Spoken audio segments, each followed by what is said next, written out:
Saúde a igreja amada, com a graça e a paz do Senhor Jesus Cristo. Vamos orar a Deus, para que Ele esteja abençoando mais esta ministração da sua palavra e o Espírito Santo possa usar-nos para trazer de forma bem clara, simples e objetiva a mensagem de Jesus Cristo, o nosso Senhor. Pai Celestial, no nome de Jesus Cristo, Teu Filho único e amado, que Teu Espírito Santo esteja agora tomando conta, Senhor, das nossas vidas, nos ensine, que possamos ter uma compreensão mais profunda e rica da Tua palavra, de forma a transformar as nossas vidas. Que esta semente lançada no coração, na mente de cada um, do mais novo ao mais velho, possa frutificar 30, 60 e a 100 por um. Em nome de Jesus Cristo. Amém. Pode se sentar.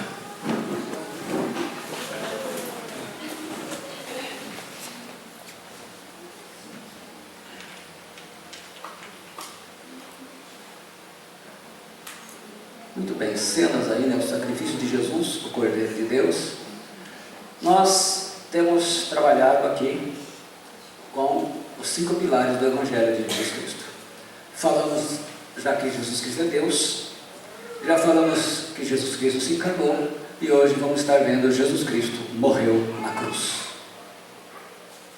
A gente vê cenas assim e vamos poder conhecer um pouco mais daquilo que passou o Senhor pelas nossas vidas. Morrer numa cruz, por quê? Primeiro, para que vocês entendam o que aconteceu, a gente vai estar trazendo algumas informações básicas de como que acontecia a crucificação.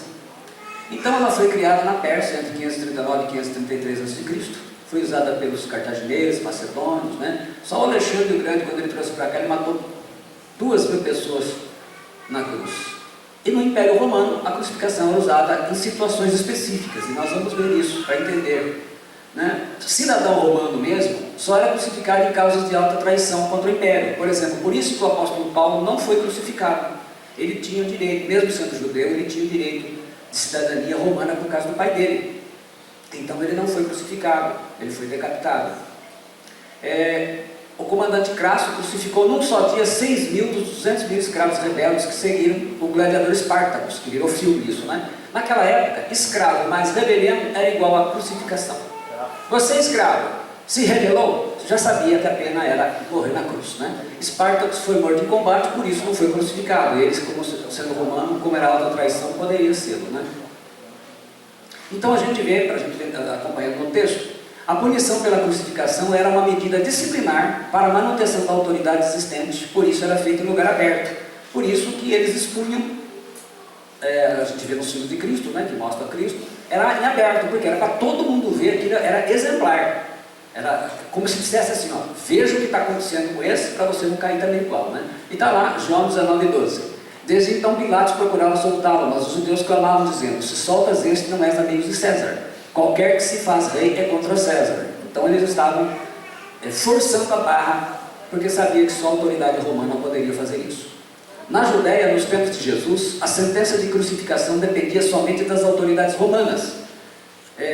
Quando viram, texto de João 19:6, né, os principais sacerdotes e guardas clamaram dizendo: crucifica-o, crucifica-o, disse-lhes Pilatos, tomai-o vós e crucificai-o, porque nenhum crime acho nele. Agora, quando a gente vê aí falar, nenhum crime acho nele, a gente não entende o que ele está falando.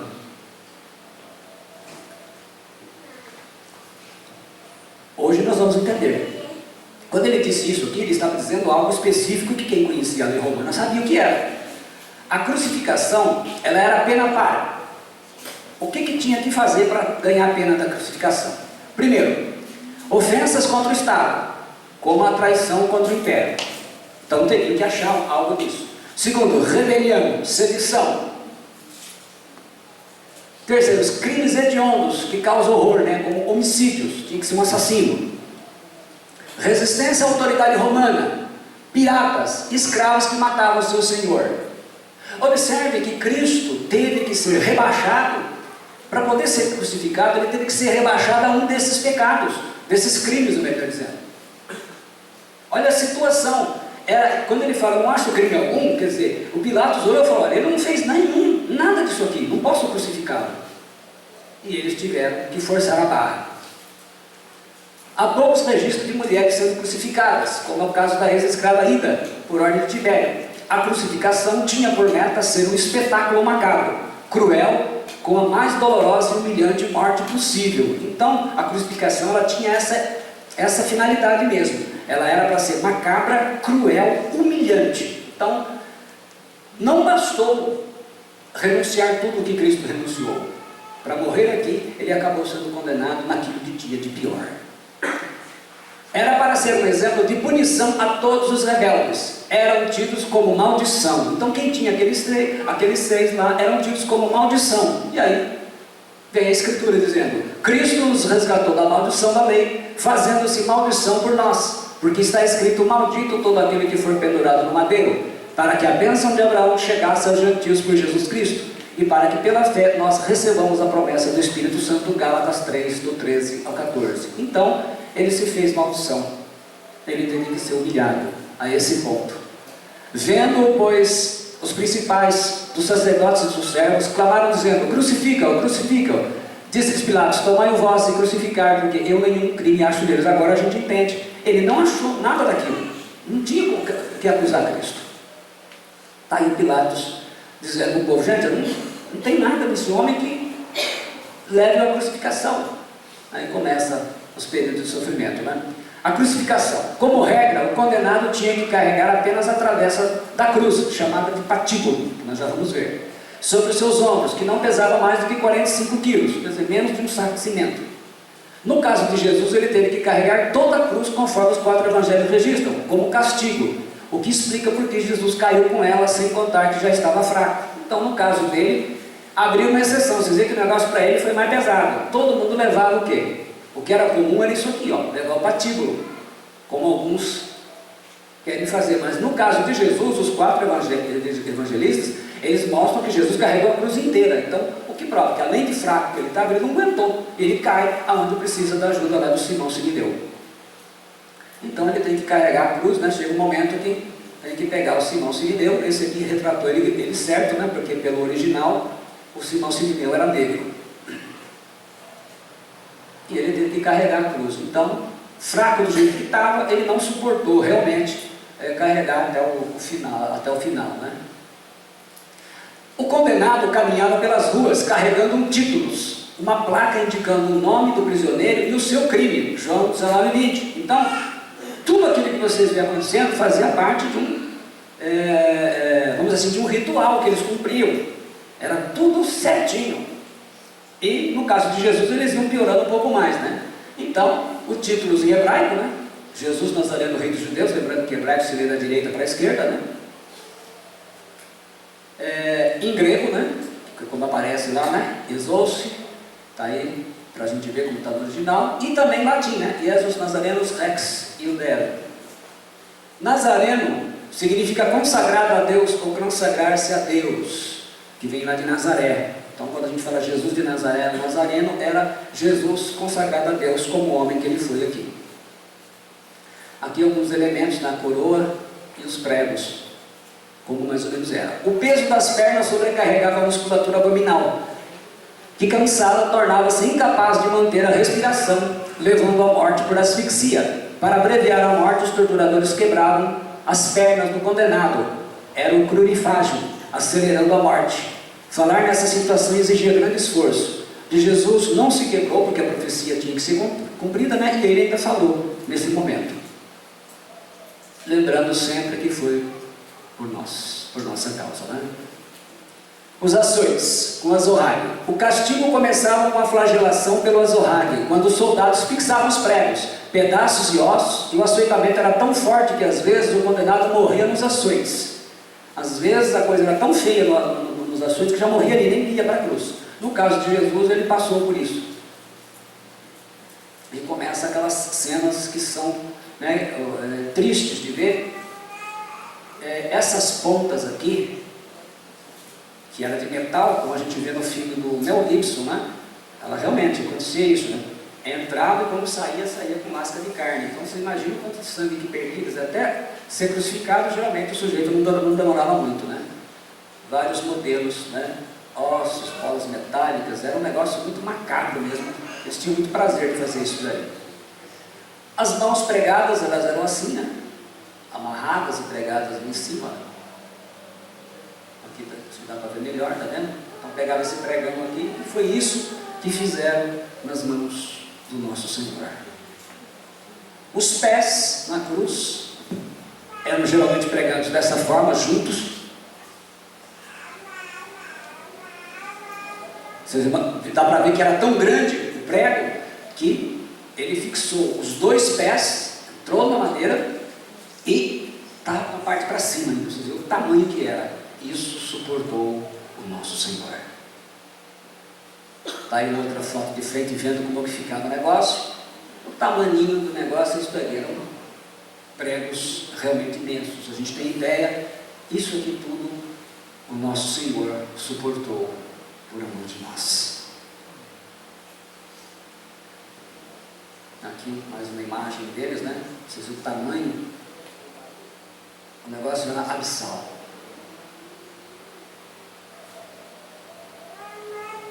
Muito bem. A crucificação ela durou até a época do imperador Constantino, que aconteceu uma coisa interessante. Ele tem uma visão antes de uma batalha. O Império Romano naquela época era dividido em dois, o ocidental e o oriental. Ele governava o lado oriental. E onde ele vê as duas letras em grego, referente ao nome de Cristo.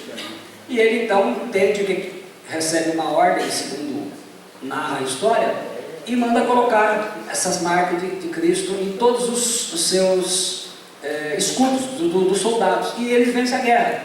Então ele entende que foi graças ao Deus cristão. Então a partir dali, ele então para de fazer a crucificação. Vamos dizer assim, eles, entre aspas, vamos dizer, se converte ao mais famoso dos crucificados, e aí em cima disso ele então acaba com, em 313, ele acaba com perseguição aos cristãos, acaba com tudo, né? E quando começa uma nova história, né? Ele funda uma igreja, e aí a coisa começa a mudar para o lado dos cristãos. Está aí o Constantino. Jesus morreu numa cruz ou numa estaca? Existe aí, vocês já viram por aí revistinhas e gente ensinando isso, que Jesus morreu assim, ó, numa estaca, morreu estaqueado e não na cruz. Muito bem, aí a gente vai ter que fazer uma visita lá no passado. O grego antigo tinha dois verbos para a cruz, anastolos e apotumpanipso. Bom, desses dois verbos saem 4 que aparecem na nossa Bíblia, e nós vamos ver isso. O stolo, que é o mais usado, né, lá por exemplo Mateus 20, quando ele fala açoite e crucifiquem, está lá isso daí. Tem o poder para te crucificar e crucificam, João 19, 10, 15. Crucificar alguém, ficar com estacas, crucificar uma carne, inclusive a gente viu Paulo falar isso muito em Gálatas 5, 24, 6, 14. Esses sustolos aqui aparecem, por exemplo, em Mateus 27, 44. Os salteadores que com ele estavam crucificados, outro que como ele fora crucificado, João 19, 32. Então os verbos eles vão aparecendo bastante assim nos originais, né? Esse anastauro aqui também aparece lá em Hebreus 6, 6, né? Quanto a eles, de novo, crucificam o Filho de Deus e o expõem ao vitupério. Então, esses verbos, são vários verbos que vêm daquele primeiro lá. E esse último aqui também, né? É o prospegnumi, que quer dizer também crucificar, fixar, cravar ou amarrar qualquer coisa.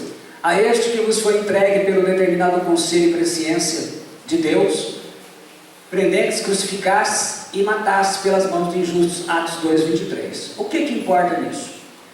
Embora esse verbo também signifique estaca, sem maiores definições, não comunica a forma técnica e execução exatas da execução. Para determinar se for cruz ou estaca, é necessário saber, e é aqui que erra quem não atentou a isso, há 4 coisas. Tem 4 coisas que precisam ser verificadas para se descobrir se era cruz ou estaca. São essas 4 perguntas que tem que ser feitas. Que região que foi crucificado, qual época, debaixo de qual autoridade foi levada à execução e o ponto de vista do escritor que emprega os termos. Tem que usar essas 4 situações. Então vamos lá. Que região que foi? A província romana da Judéia.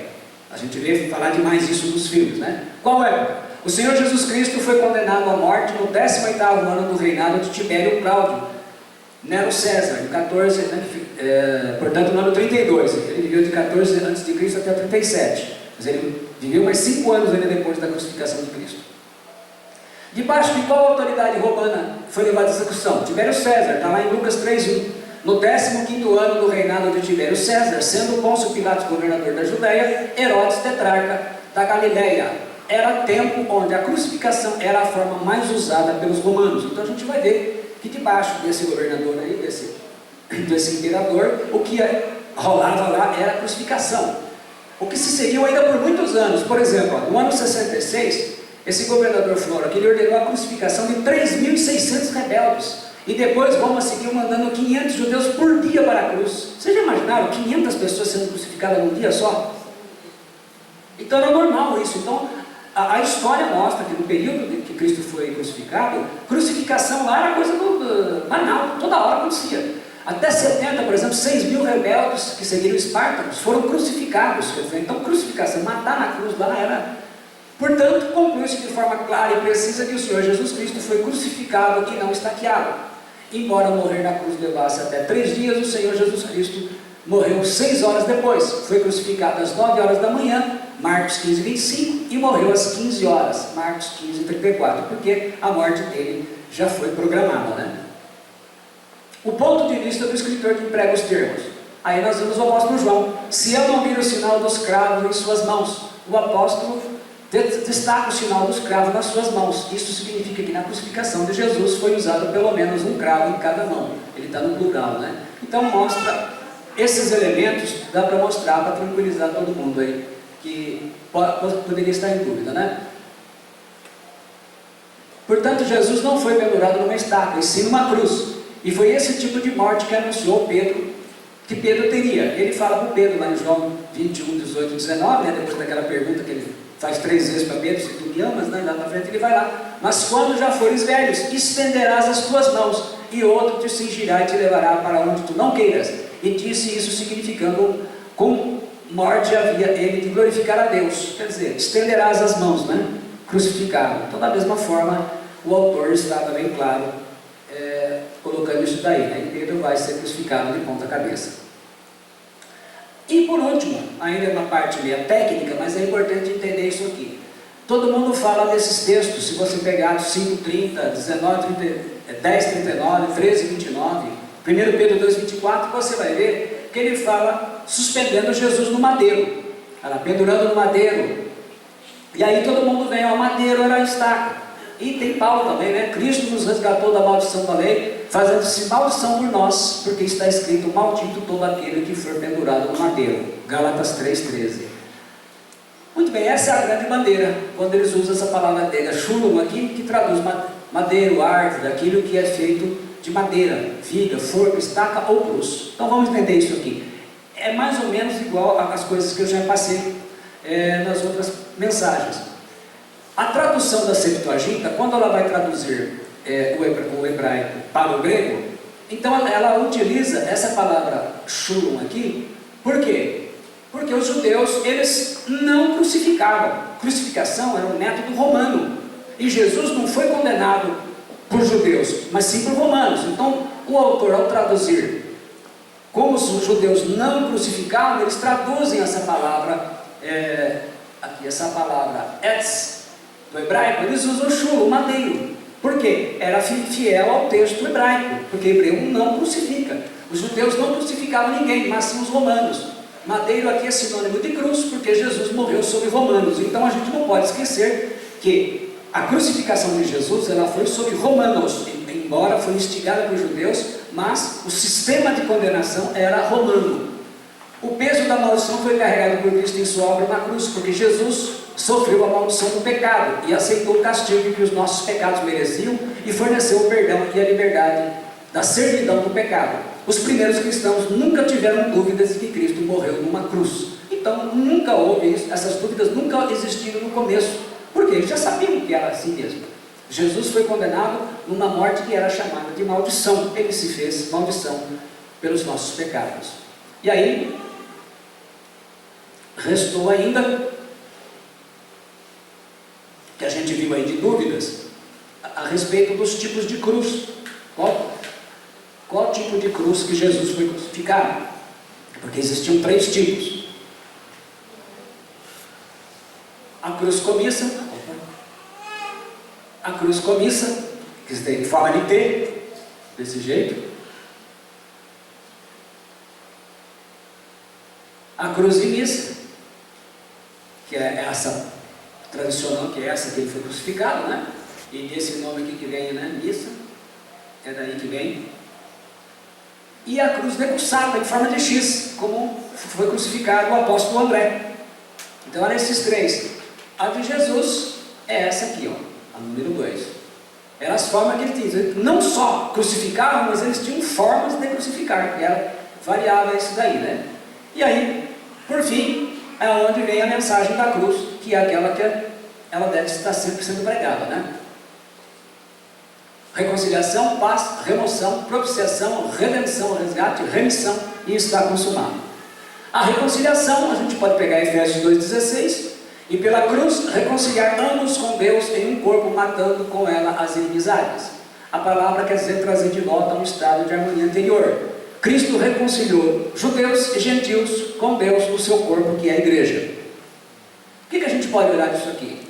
Nós passamos a ser novas criaturas. Então isso quer dizer que essa reconciliação, através desse sofrimento, esse sacrifício dele, ele nos reconcilia novamente com Deus, o Pai. Correto? Então, nós não estamos livres de pecar, mas, porque não fomos totalmente transformados, mas nós sabemos que agora nós estamos reconciliados nele.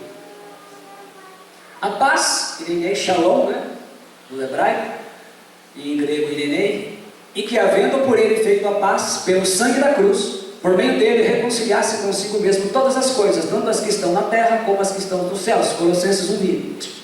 Jesus na cruz encerrou toda a rebelião contra Deus e seus propósitos. O castigo que nos traz a paz estava sobre ele. Então, Jesus é que trouxe essa paz. Uma vez que Lúcifer liderou a rebelião, e depois o homem aceitou também, se rebelando contra a ordem de Deus, coube a Cristo reconciliar novamente a humanidade com o Pai. Remoção, Colossenses 2, 14 e 15. Havendo riscado a cédula que era contra nós nas suas ordenanças, a qual de alguma maneira nos era contrária, e a tirou do meio de nós, cravando-a na cruz, e despojando os principados e potestades, os expôs publicamente, e deles triunfou em si mesmo. Jesus então riscou a nossa cédula de dívida. O que quer dizer isso? A palavra riscar quer dizer cancelar. Cédula, essa palavra quirográfica, escrito à mão, termo técnico para o reconhecimento por escrito de uma dívida como uma promissória. É como se cada um de nós tivesse uma promissória com todos os pecados, todo mundo condenado, e ele veio aqui para pagar isso. Ele crava, então ele crava a lei de Moisés na cruz e ela morre com ele. E agora não há mais a condenação para aqueles que estão em Cristo Jesus. Poderíamos pegar a nossa nota promissória assim, olha. Vamos imaginar que cada pessoa cometa 3 pecados por dia, o que vai dar 1.095 pecados por ano. Um adolescente de 12 anos já cometeu 13.140 pecados. Um de 15, 16.425. Um de 18, 19.710. Um de 25, 27.375. Um de 30, 32.850.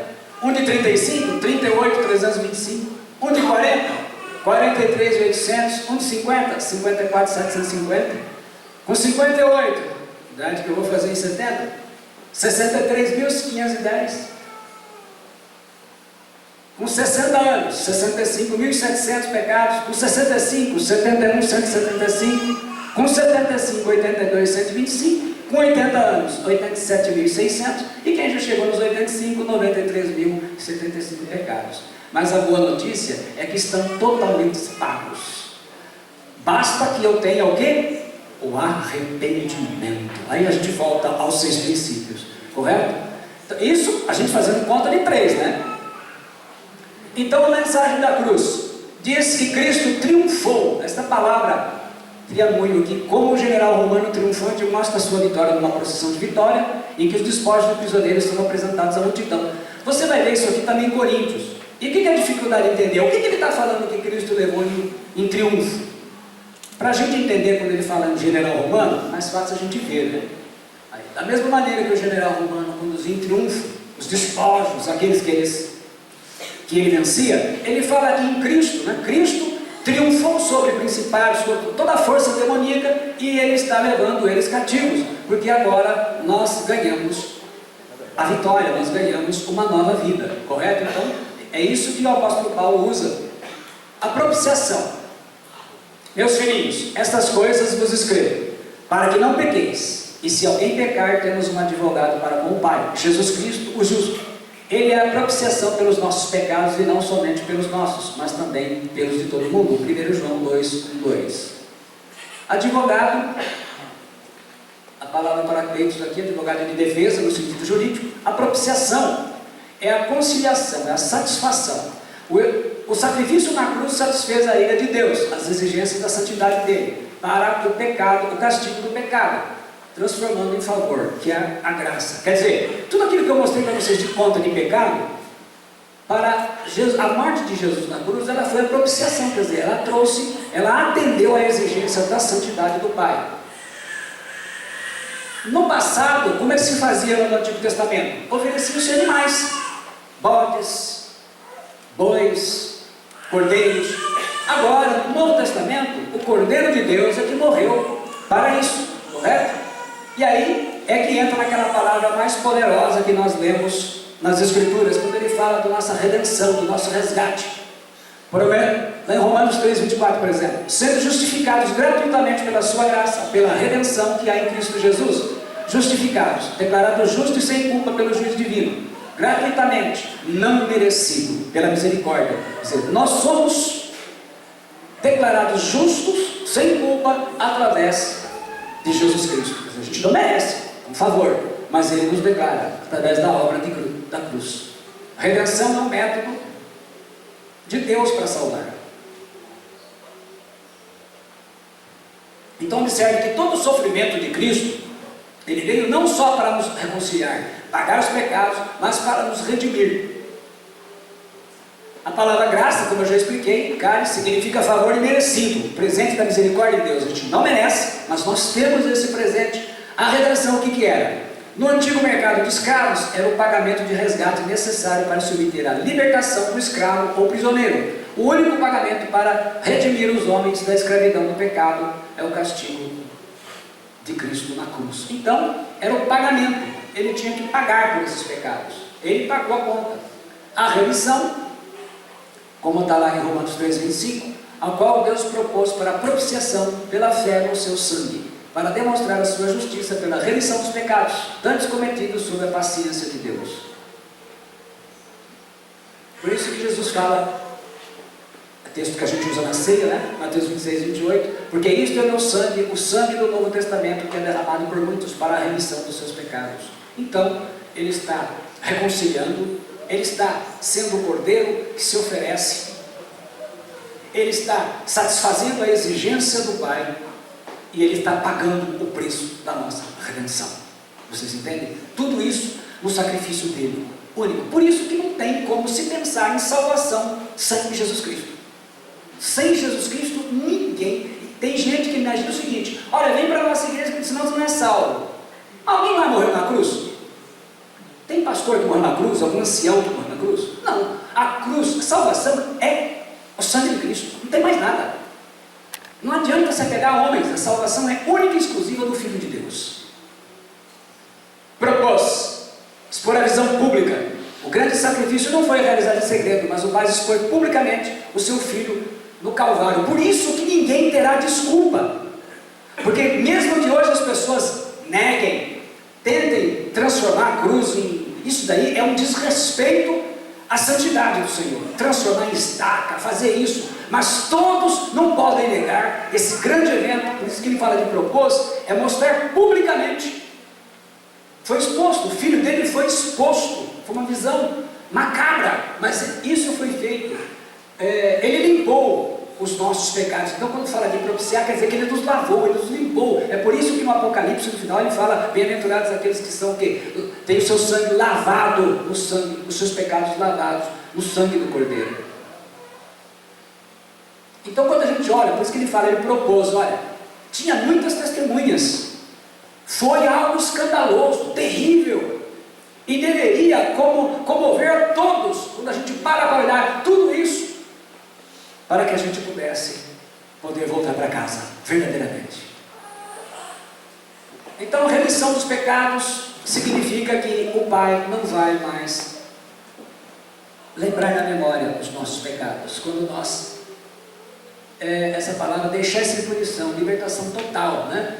Os cristãos estão livres da escravidão do pecado e da culpa, pelo sangue de Jesus, sacrifício de expiação na cruz. Então, entre outras coisas, não será mais lembrado, porque lá na cruz a obra foi completa, está consumado. E quando Jesus tomou o vinagre, disse: está consumado, e inclinando a cabeça entregou o Espírito. João 19:30.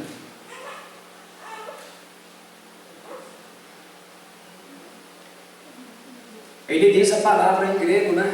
Tetelestai, pagar, consumar, cumprir. Essa era a palavra que um juiz romano escrevia sobre um certificado de dívida de um criminoso, libertado, para mostrar que sua pena fora cumprida e que ele estava totalmente livre. Quer dizer, lá não tinha saidinha e não tinha que se cumprir um sexto da pena.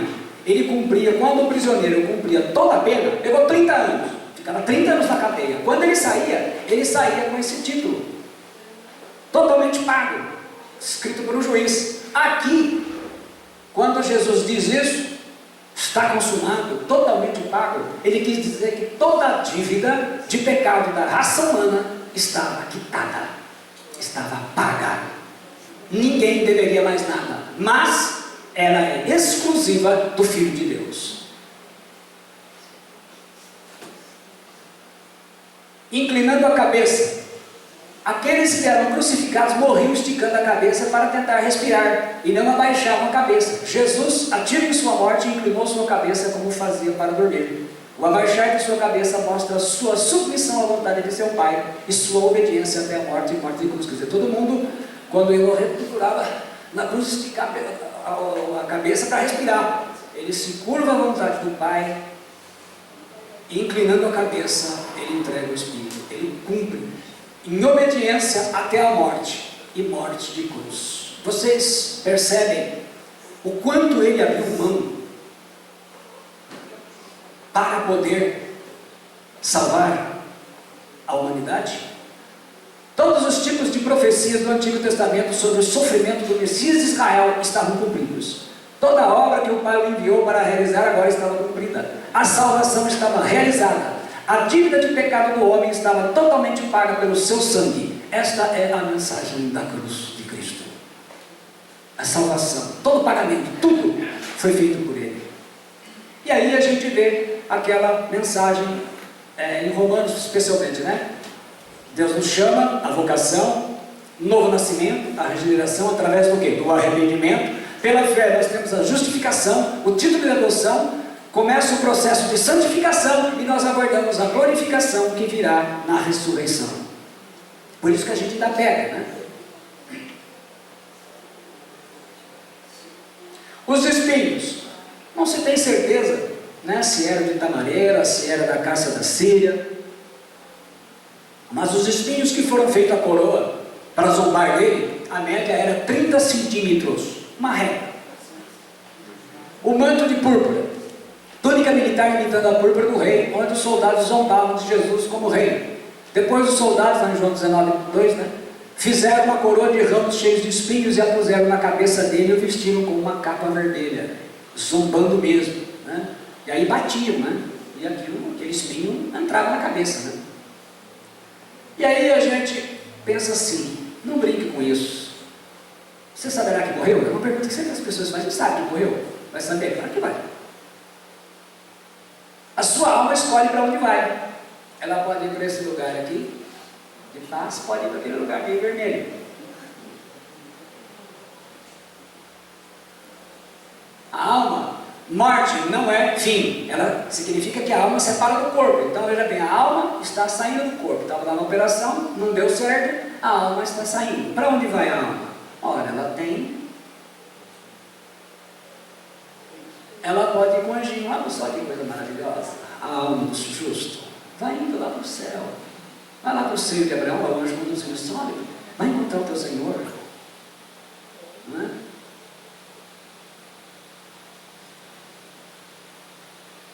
Deslumbrar futuramente a Jerusalém.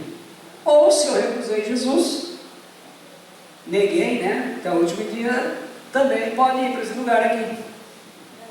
Né? Não precisamos ver aqui na tela, mas não vai não, viu? Está lá, né? Essa é uma situação que a gente precisa. Segundo pesquisas do Ministério Ray Comfort, 75% das pessoas em igrejas não participam de estudos bíblicos ou discipulado nas casas. Quer dizer, de cada 100, só 15 vão. 80% das pessoas que fazem profissão de fé, crer e ser batizado em Jesus, se desviam do caminho do Senhor. Quer dizer, de cada 100, 80 caem fora. Está errado aí. Jesus morreu por você. E você faz o que por Jesus? Merece galardão do Senhor? Aí a gente vem a pergunta: o que estamos fazendo para o Senhor? O que estamos gastando todo o nosso tempo da nossa vida? Ele fala assim, olha: e eis que cedo venho, e o meu galardão está comigo para dar a cada um segundo a sua obra. Apocalipse 22, 12. Com tudo o que você tem recebido do Senhor, qual será o teu galardão? Eu acho que você pode guardar essa imagem aqui, ó. Um dia vai acontecer isso, olha. Pois o Filho do Homem virá da glória de seu Pai com seus anjos, então recompensará a cada um de acordo com o que fez. Mateus 26, 27, aí, olha. Imagina todo mundo lá, os anjos, e sendo você, recebendo o galardão do Senhor pelos serviços que você fez a Ele. Então a gente pensa no que Ele fez na cruz, mas também a gente tem que olhar que a nossa vida está passando. Nós estamos gastando o nosso tempo. Estamos gastando tempo, dinheiro, horas e horas, dias, investindo em muitas coisas. Agora para o céu, a gente só vai levar as obras. Ou não. E Jesus vai dar de galardão a todo aquele que o serve. Ele fala que aquele que o serve, o Pai o honrará. Então terá a honra do Pai.